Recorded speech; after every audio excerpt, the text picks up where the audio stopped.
हे delicious smoky tandoori chicken मी घरच्या घरी बनवलं आहे, तेही कोणत्याही एअर फ्रायर ग्रिल किंवा अवनशिवाय.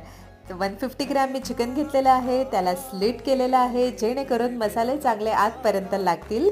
वरती मेन्शन केलेले सगळे मसाले मी ह्याच्यामध्ये घातलेले आहेत. त्याशिवाय red chilli sauce, soya sauce, भरपूर दही, चक्का तुमच्याकडे असेल तर तुम्ही तेही वापरू शकता. चण्याचं पीठ ह्या सगळ्याला मिक्स केलेलं आहे.